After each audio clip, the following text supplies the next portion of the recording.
Latinoamérica, tradición y globalización en el siglo XXI. Después de esta gran ponencia que tuvimos, vamos a seguir una vez más con otra sesión en el Museo de Arte Indígena Contemporánea y terminamos mañana. Seguimos en la Universidad Internacional todo el día, ¿no? Y recordar también que mañana la magistral la dará Guadalupe Netet, y Nayeli García, que la acompañará de la revista de la UNAM. Bien, entonces, sin más, les voy a presentar a nuestro distinguido invitado hoy. Tenemos aquí, voy a leer una pequeña semblanza y después él subirá y nos dará una charla y al final tendremos tiempo para hacer preguntas. Bien, bueno, entonces, Javier Velasco escribe Para escapar, un mundo sin quimeras, desde que a edad temprana contrajo sus primeras mañas de narrador. Cree que la realidad es un mero laboratorio de novela y no duda en sacarla, siempre que la ficción se lo demanda. Abandonó el estudio de las ciencias políticas en favor de la causa literaria, no por falta de amor a la mentira, como por el voluble apego a la verdad que hace de la escritura fechoría. En unos pocos trazos se considera un producto chilango y sin duda bastardo del boom latinoamericano. Goy, Polanski, Nico, Wilde, Ibargüengoitia, Rotten, un poco antes de todos, su abuela, Celia Alcalde, primera narradora y cómplice tenaz de la quimera. Ha publicado las novelas Diablo Guardián 2003, que ganó la Alfaguara, como ya lo saben bien ustedes. Este que ves de 2007 puede explicarlo todo, 2010, y La Edad de la Ponzada 2012, así como el ejercicio epistolar Entregues de Sata 2018. Escribe las columnas Pronóstico del Clímax en el diario Milenio y Exceso de Equipaje en la revista Aire. Colabora asimismo en el sitio web Senda, que pueden encontrar en sendalibros.com y en su canal de YouTube. Sin más, démosle un gran aplauso a nuestro gran invitado hoy, Javier Velasco.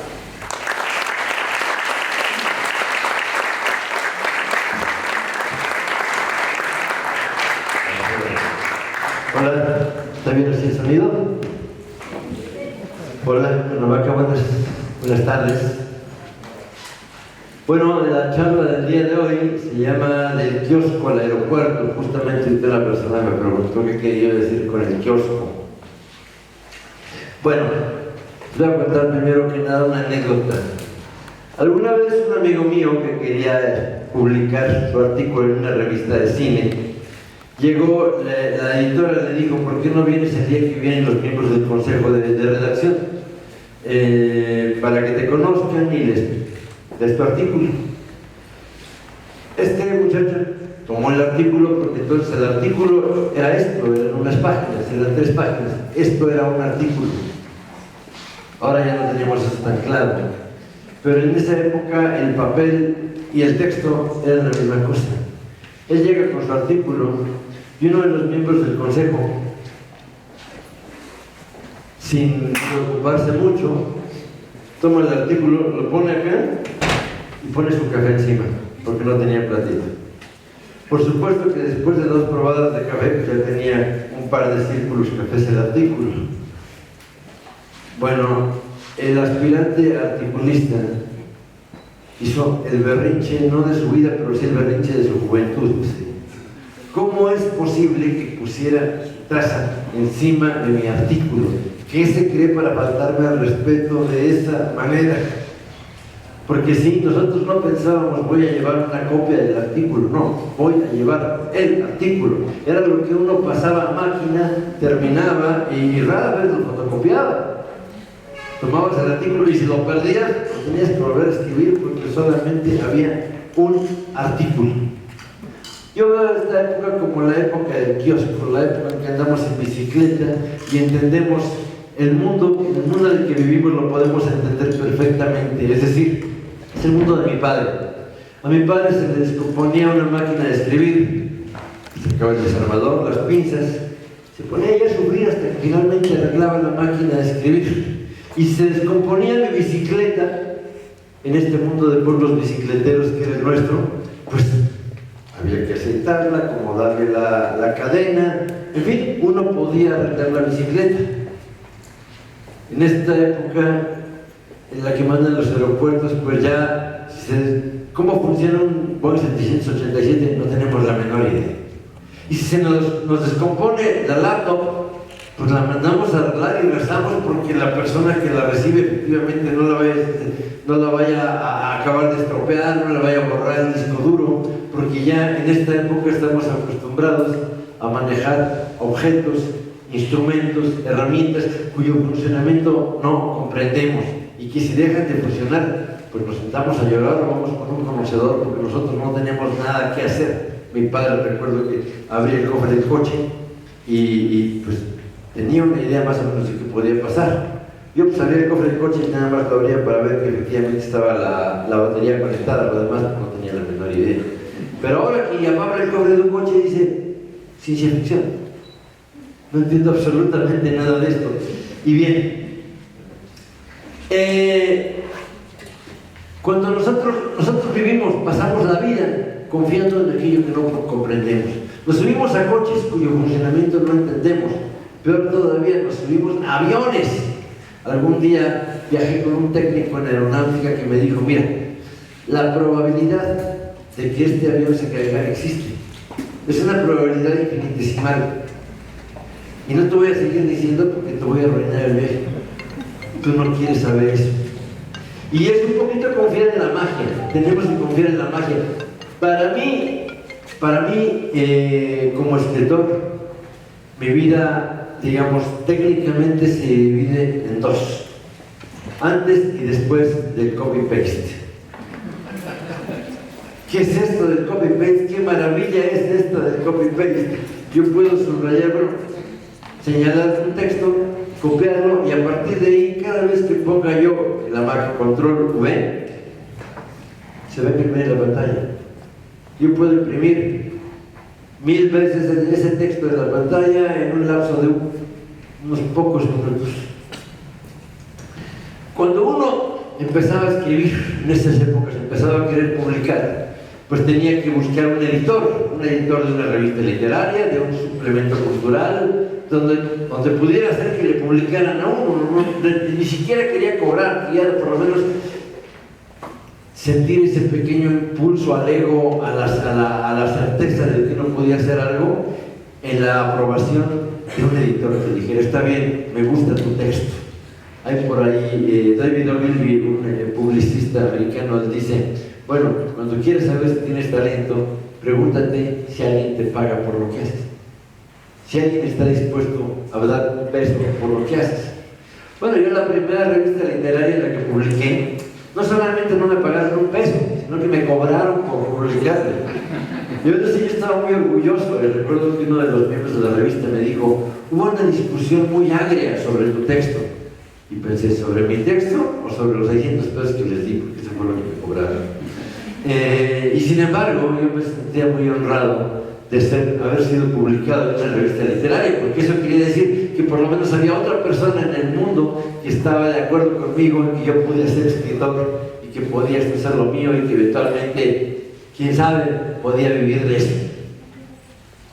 Y bien, en esta época del copy-paste, en primer lugar, pues ya los libros ya no son esta cosa sólida que teníamos en las manos. Fíjate que le di un librazo o me autografiaron el libro, pues con un libro electrónico eso ya no se puede hacer.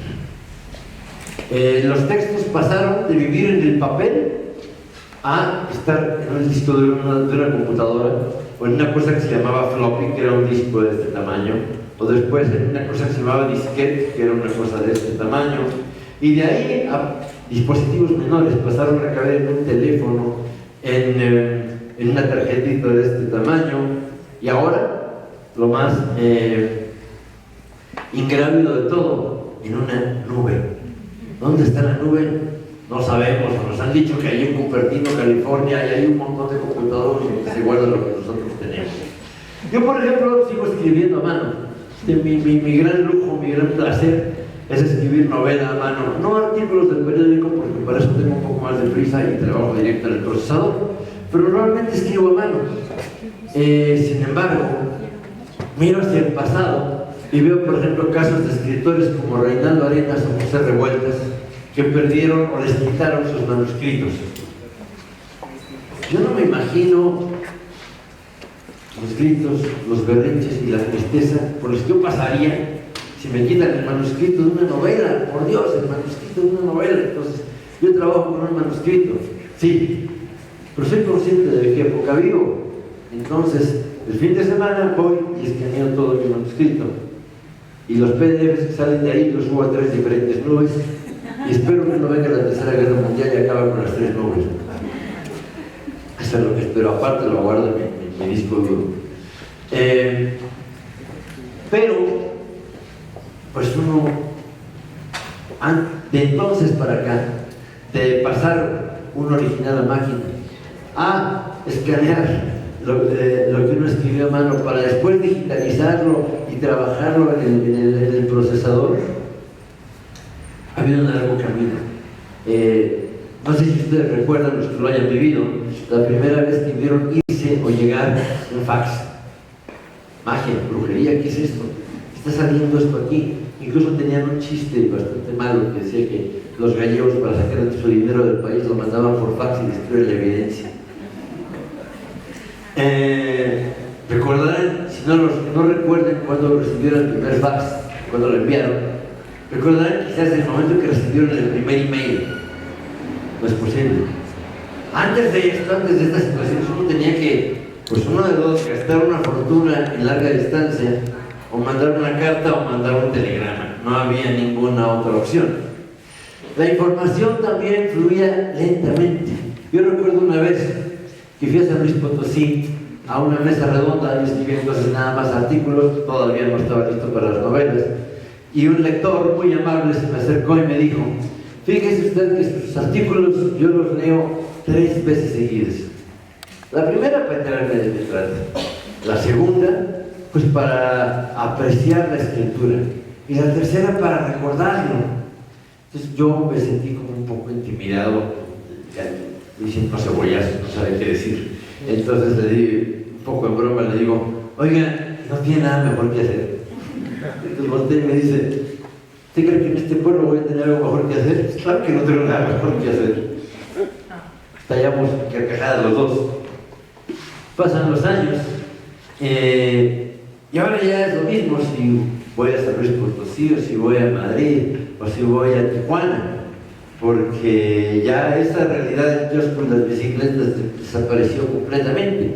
Ahora ya la información a la que puedo acceder en la Ciudad de México es la misma información a la que puedo acceder en Quintana Roo o en el Turquestán. La información está ahí. Hay toneladas de información con las que no sabemos qué hacer.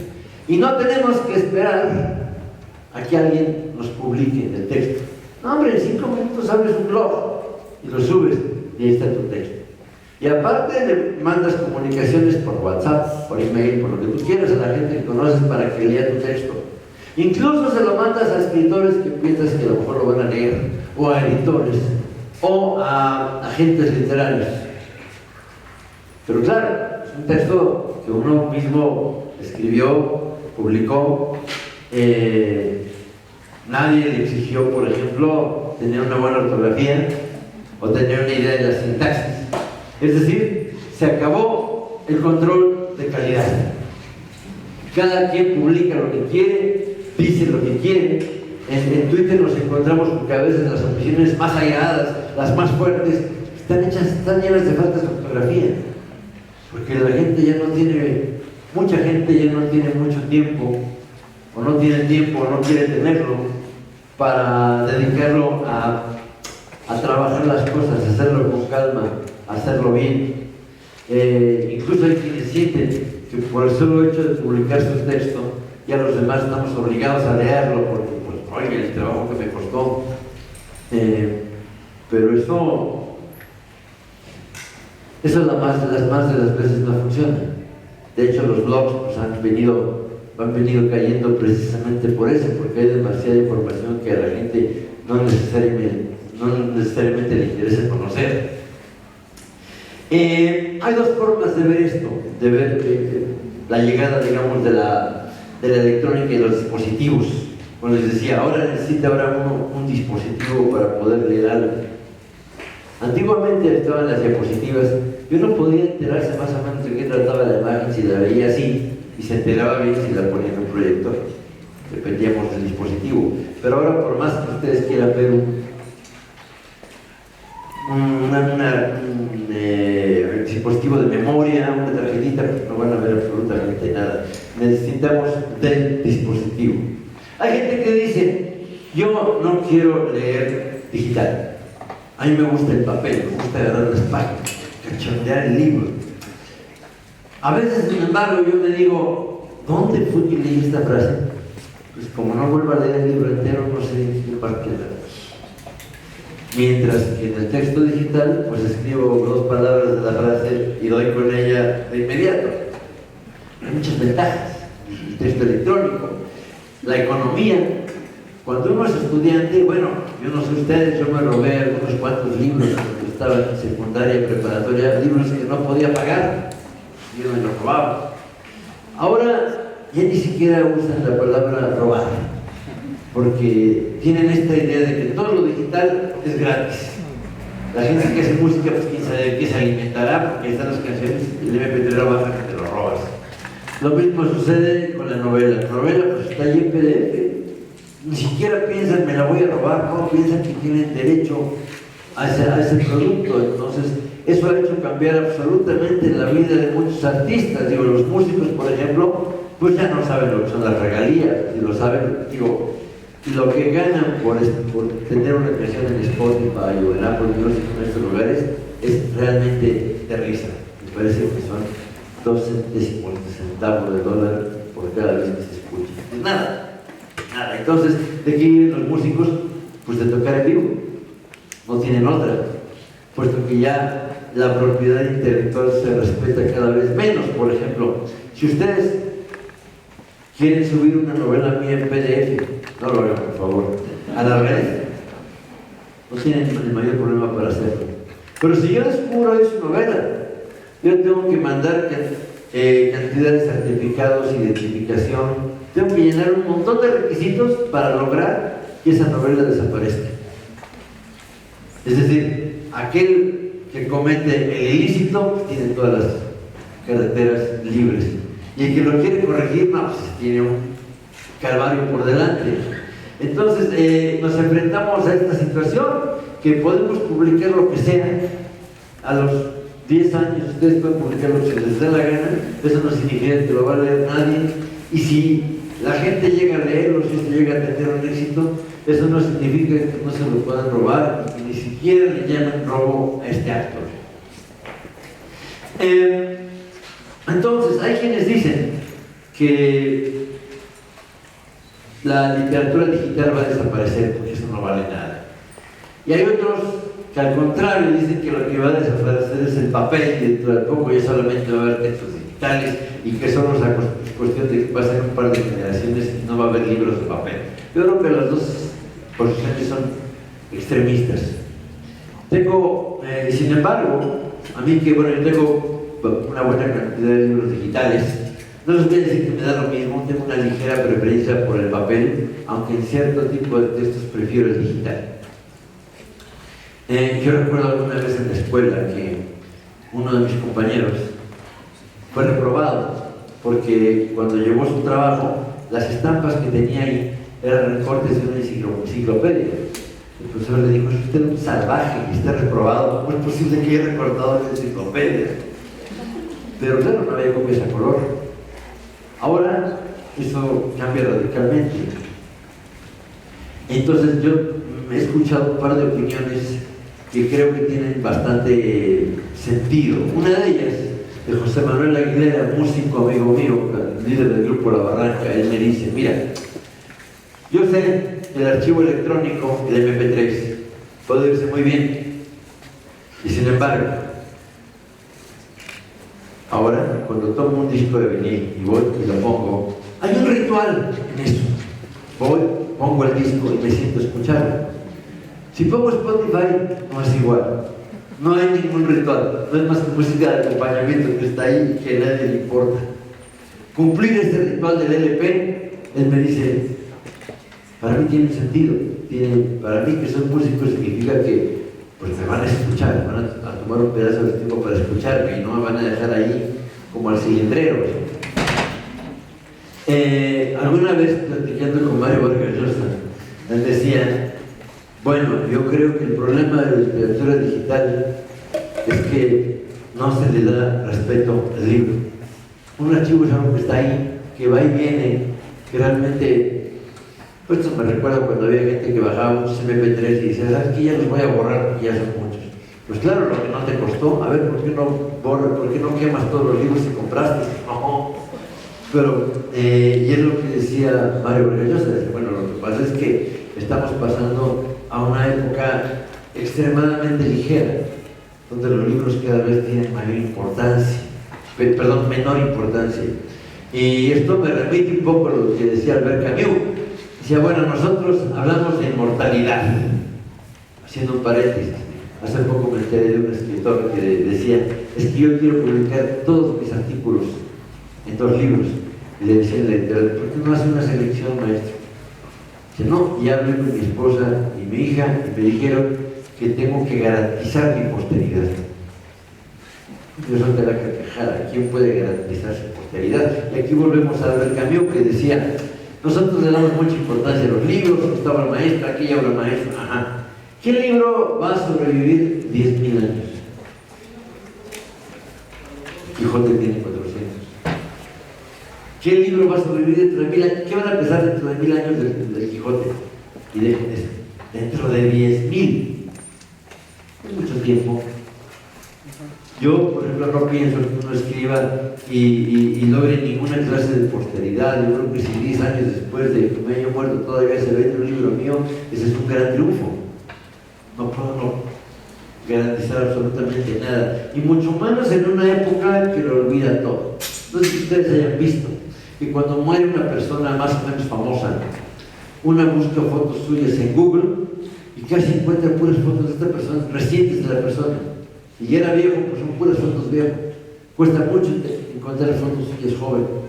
Cuesta mucho rascar en el pasado, porque entre más dispositivos de memoria tenemos, entre más se perfecciona la memoria artificial, más olvidadizos somos de cantidad de cosas. En las escuelas hay muchas cosas que para nosotros eran obligatorias y ahora son completamente prescindibles, ¿sí? Y pues lo que vemos es que ya la ignorancia no solamente ya no tiene un precio, sino que a veces tiene un premio. Ya no tiene la menor importancia qué sabes o qué no sabes y qué tan rápido se ignoran las cosas. Aparte, nos comunicamos por mensajes, por WhatsApp. Ponemos un icono, ponemos abreviaturas y eso para nosotros es comunicarnos. Y bien, para uno que hace novela, esta situación es muy complicada. Para empezar, porque uno asiste todos los días al show de la información chatarra. Información que hoy tiene un valor y de aquí a 4 años no vale absolutamente nada.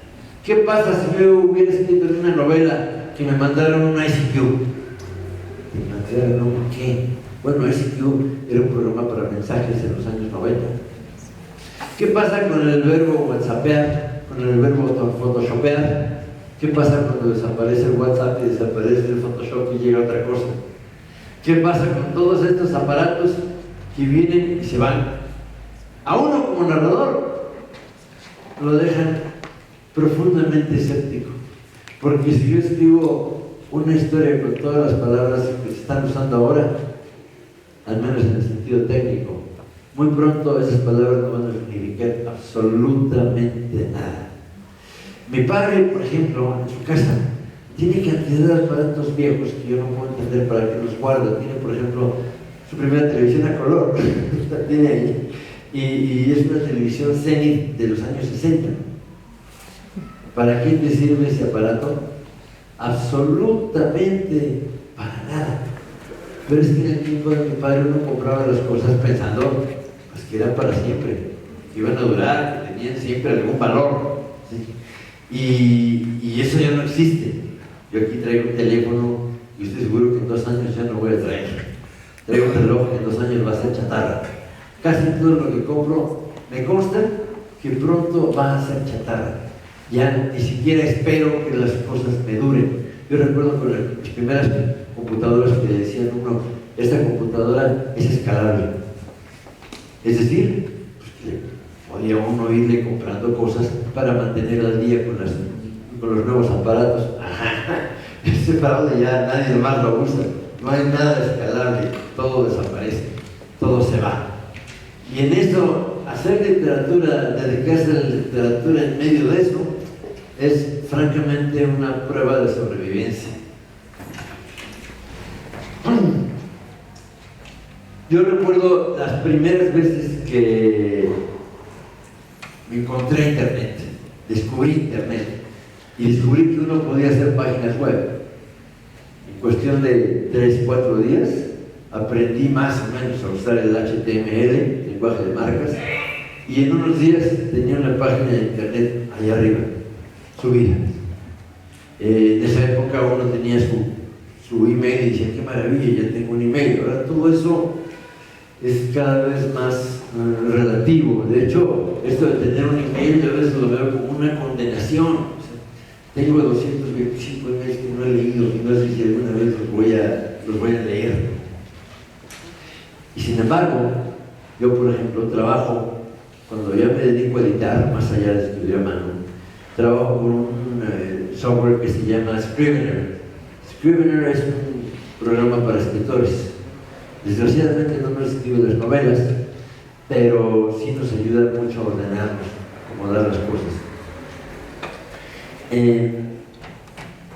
Yo tengo un archivo de Scrivener y ahí tengo separados todos mis capítulos. Puedo revisar mis capítulos, el 1, el 3 y el 5 secuencialmente si quiero, o el 1, el 8 y el 23. Puedo ponerles capítulos a los colores a los diferentes planos para poder entenderlos. Tengo una cantidad de herramientas de control que me permiten, por ejemplo, saber cuántas veces repetí una palabra a lo largo de 1500 páginas. Es decir, tengo las herramientas para trabajar con un perfeccionismo que nunca antes fue posible. Tanto así que pienso en Balzac, pienso en Dostoyevsky y casi me da la jaqueca. ¿Cómo le hacían para controlar el texto? ¿Qué diablos hacían? No tenían copy-paste, no tenían buscar palabras, no tenían Scrivener, no tenían nada parecido a eso. Uno se va acostumbrando a las tecnologías y después se siente un poco inválido sin ellas. Es como después de mucho tiempo que tienes GPS y un día se te descompone el GPS y te quieres morir, ¿qué hago? ¿Cómo que haces? Preguntas en la gasolinera y ya llega, no vas preguntando en la calle, ¿cómo llegabas antes? ¿No? Vamos estrenando nuevas formas de invalidez conforme llega la tecnología y empieza a sustituir cosas que nosotros sabíamos hacer con nuestras manos.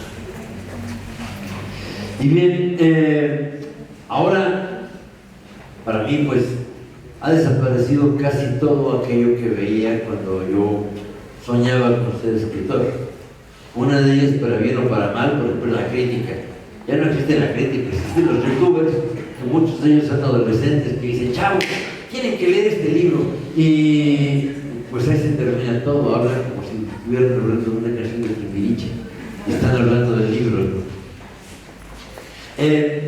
Este panorama es terrible. Yo no creo que necesariamente sea terrible, creo que hemos ganado unas cosas y hemos perdido otras. Ahora, para uno como novelista latinoamericano, ¿cuáles son los retos que eventualmente se plantean? Pues el reto siempre es el mismo, y es en el que los novelistas somos expertos. Y este reto se llama sobrevivir. Desde que llegamos a este oficio nos dijeron, ¿sabes qué? Te vas a morir de hambre. Este trabajo nunca te va a dar de comer, nunca te va a sacar de pobre, siempre te van a tratar mal, no te van a publicar tus libros, no los van a leer. Bueno, les he de decir que no me ha ido tan mal. Ciertamente podría haberme ido mejor, no siempre le puede ir mejor. Pero el novelista siempre va a estar mejor cuando siente la necesidad de pelear.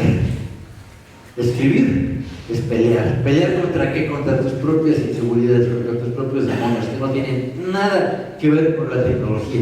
Es decir, uno siempre se siente más pequeño que el texto.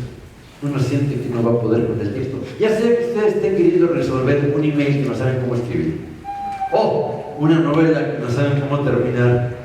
El texto siempre es más grande que uno. El texto siempre lo humilla a uno, lo hace humilde, le guste o no. Entonces, para nosotros los que escribimos, el reto está en llegar al día siguiente, en que el texto avance una página más, otra página más. Las veces que le he tenido más fácil, cuando me dieron un premio literario, me llevaron de viaje, me llevaron a pasar por cantidad de lugares, me volvieron un inútil. 2 años después me dije, ya no sé hacer nada, ya no sé pelear, ya soy un bueno para nada. Mandé todo el demonio, me sentí a escribir una novela sobre mi infancia en mi balcón, papel y lápiz, papel y pluma, y me di cuenta que lo único que no puede perder una persona que escribe es la capacidad y la necesidad de pelear. Es lo mismo por lo que pasa a una persona que se enamora, tienes que pelear por lo que quieres, por lo que aprecias, por lo que estudias. ¿Sí? Entonces, pues todo este asunto de la globalización, ¿qué significa? Bueno, significa para empezar que yo escribo un libro y este libro básicamente se puede comprar desde cualquier parte del mundo. Uno puede comprar ya cualquier cosa, no tiene necesariamente que esperar a que llegue al país. Cada vez las tiendas, las librerías sobre todo, están en mayor decadencia. Va a llegar un día que todos lo vamos a comprar a través de la red. Pero un novelista, esto está bien y está mal. Para mí está bien no tener que desplazarme, poder mandar mi original, no como García Márquez, que tuvo que empeñar no sé cuántas cosas de la casa para mandar su original de 100 años de soledad argentina, de literatura sudamericana. No, pues yo no tengo que empeñar nada, yo lo mando el PDF por email y listo, resuelto. Y sin embargo, hay otras cosas que para mí no son tan buenas. Es decir, el hecho de que uno tenga que vivir resolviéndolo todo en la comodidad de su hogar, para un escritor es terrible. Uno de los rituales que a la fecha respeto todos los días es ir a sacar a uno de mis perros, tenemos 5, entonces cada día saco uno distinto. Tengo 4 kilómetros diarios para salir y ver el mundo. Un escritor no puede privarse de ver el mundo, no puede encerrarse en la comodidad de su hogar, como no sea Borges y tenga el cerebro de Borges. Y él decía, bueno, yo todo lo que tengo que contar son lecturas, todas las demás no tengo la menor idea de cómo es el mundo. Bueno, pues yo no es mi forma de ver el mundo, me da mucha envidia, bueno, nunca lo voy a alcanzar, pero el hecho es que yo sí necesito ver el mundo, necesito vivir aventuras, necesito meterme en problemas y necesito sentir esa necesidad de prevalecer. Siento una gran admiración por los autores del boom latinoamericano, son mis héroes, los héroes de muchos de nosotros. ¿Por qué? Porque ellos llegaron a decirle al mundo, aquí estamos, cuando las palabras de escritor latinoamericano no solían entenderse como y todos esos autores, Vargas Llosa, García Márquez, Carlos Fuentes, Julio Cortázar, salieron al mundo y les dijeron, existimos, aquí estamos. Nos dieron la opción de pelear, pero de pelear ya con una retaguardia que es fuerte, con una vanguardia que son ellos, con el hecho de decir, aquí está este mundo del que quiero hablar, que no necesariamente está cubierto de sopilotes, como una historia de Rulfo, ni necesariamente es de ciencia ficción, sencillamente es una parte del mundo, y ya no estás en ese kiosco en el que eras pintoresco y podía llegar un gringo y tomarse una foto contigo, ¿no? Ahora eres parte de ese aeropuerto, que todos los aeropuertos son como el mismo aeropuerto. Y básicamente ya no hay una gran diferencia entre una persona de Zitácuaro y una persona que vive en país. La información es la misma. Los medios básicamente son los mismos. Ya no podemos decir, es que me discriminan porque vivo en México. No, señor, tienes todo lo que necesites y más. Lo que hace falta es pelear. Y pelear es lo que nos gusta. Muchas gracias.